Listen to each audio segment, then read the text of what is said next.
السلام عليكم، اهلا وسهلا بيكم في مطبخ منا. النهارده ان شاء الله كده نزلت السوق. قلت انزلي شويه اشتري شويه مشتريات كده للبيت، يعني ما كانش عندي لا خضار ولا فاكهه. فقلت انزل السوق، طبعا السوق عندي دايما يوم الاثنين، فبنزل اجيب شويه حاجات كده. فجبت شويه مشتريات ولقيت البطاطس والحاجات رخيصه شويه عن متهوده، يعني عن الاول. بس مش قوي، يعني هي الاسعار برضو زي ما هي، بس مش قوي، يعني حاجات وحاجات.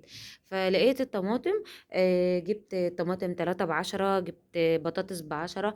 الخيار كيلو ونص ب10. الحاجات دي هنقولها مع بعض من خلال الفيديو، هنقول الأسعار كمان. يلا نبدأ مع بعض ونسمي الله وصلي على الرسول. ولو أول مرة تشوفي قناتي حط اللايك والاشتراك علشان يوصلك فيديوهاتي إن شاء الله. يلا نبدأ مع بعض. بسم الله الرحمن الرحيم. أول حاجة معايا الكرومبة دي، أنا جبتها ب5 جنيه اهي، كرومبة ناشفة اهي كمان وحلوة، وورقها أبيض كمان وزي العسل اهو. كرنب خلاص رخص شوية. كانت الأول الواحدة ب15 والكلام ده، دلوقتي أهو بقت ب10 جنيه، أنا ب5 جنيه قصدي، أنا جايبة دي ب5. تمام أهي، كبيرة أهي وزي العسل. خلاص. بعد كده جبت طماطم ب5 جنيه أهي، بجد زي الورد وحلوة جدا ب5 جنيه. خلاص. وفي منها كمان بتاعة الصلصة أهي 3 ب10. دي بتاعة الصلصة أهي 3 ب10. جبت كيلو ونص ب5، بس يعني أعمل للمحشي يعني، او اي حاجة عندي انا جايباها بس عشان اعمل للمحشي. فجبت كيلو ونص ب5 اهي، بتاعة الصلصة. حلوة جدا، لقيتها حلوة فجبت اهي، في منها صغنونة اهي. خلاص، دي منها 3 ب10.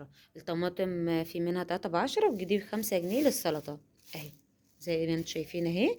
بتاعة السلطة ناشفة وحلوة جدا.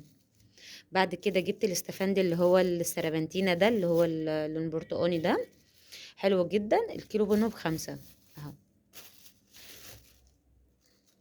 ب5 جنيه الكيلو من الاستفندي ده استفندي سيربنتينا اللي بيبقى مسكر. خلاص. كمان جبت البلح ده ب10 جنيه الكيلو. في ب12 ونص، في ب10. انا لما يعني مني نازله السوق متاخر شويه فالحاجه اتهودت. انا جايبه ده البلح ده ب10 جنيه. تمام، بلح السماني ده.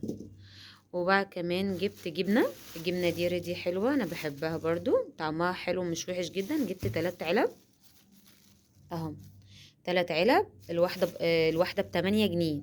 دي حلوة، أنا بجيب الواحدة ب8، يعني التلاتة ب24 جنيه. خلاص. وكمان جبت برتقان ب4 جنيه. مش عارفة معلقة معايا 8 جنيه. البرتقان ده ب4 جنيه اهو. جبت 2 كيلو بس، يعني ما زودتش عشان انا كان عندي برتقان، بس جبت 2 بس كده علشان بنحب ناكله دايما. وجبت خيار اهو، كيلو ونص ب10. بخيار النهارده غالي شوية، مش عارفة، ساعات بيغلى كده وساعات تلاقيه رخيص جدا. الخيار ده كيلو ونص ب10. في ب10 وفي كيلو وربع. انا وانا بلف لقيت واحدة بتبيعه بكيلو ونص، يعني ب7 ونص. انا خدته ب7، خدت كيلو بس. جبت كيلو ب7 جنيه. اه. انا بس بحطه على السلطة، غير كده لا. تمام. وكمان جبت مكرونة القلم دي.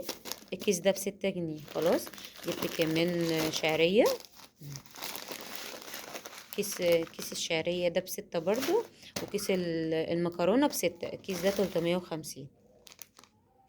تمام. جبت كمان جلاش اهو. الجلاش طبعا ب10، زي ما احنا عارفين اهو. جبت لفة جلاش النص ب10، الكيلو ب20. معتاد طبعا زي ما احنا عارفين. خلاص.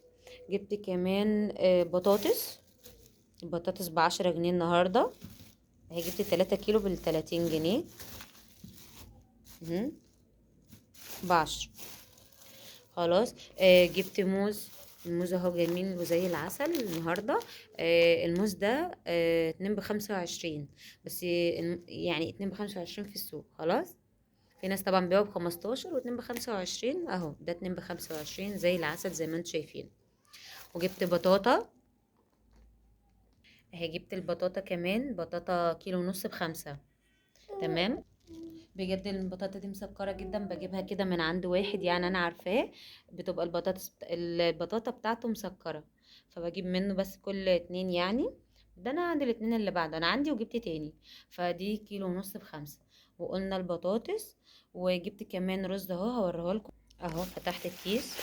الرز ده ب17، بس انا خدته منها 16 يعني. اهو. ده رز شكير مش رز بلدي، هي ما كانش معاها رز بلدي المرة دي، فانا ما كانش عندي رز فروحت جايب. ده رز شكير. تمام، الكيلو منه ب16. البلدي طبعا بيبقى ارخص منه، مش عارفة ازاي، المفروض يكون اغلى. بس البلدي كانت بتقولي ب15، انما ده ب17، انا خدته منها ب16 طبعا. تمام. وكمان جبت جرجير وخضرة اهي.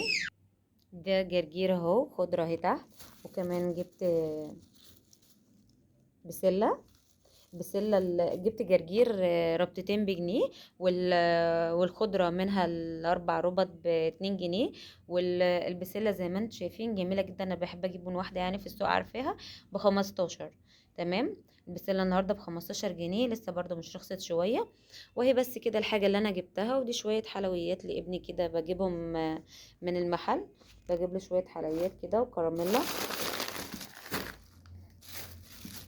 والكراميلا دي برضو حلوة، هي جبتها جايباها برضو من السوق تحت. تمام. هي دي الحاجة اللي انا جبتها. لو في اي حاجة عايزين تعرفوا اسعارها وانا ما جبتهاش قولولي. وفي جوافة برضو، الجوافة ب10، وكيلو ربع ب10. خلاص. بس انا كان عندي جوافة برضو ما جبتش، يعني مش اكل الجوافة قوي. خلاص، دي الحاجة اللي انا جبتها من السوق. يا رب الفيديو يكون عجبكم وتكونوا استفدتوا. ما تنسونيش بقى باللايك والاشتراك علشان يوصل لكم فيديوهاتي. يا جماعة اللايك مش بيعمل لكم حاجة، بس بجد بيرفع الفيديو عندي. حطوا لايك وادعموني، وان شاء الله اكون تحت حسن ظنكم يعني، عشان عيلتي الصغيرة تكبر بيكم. وهتوحشوني جدا. مع السلامة.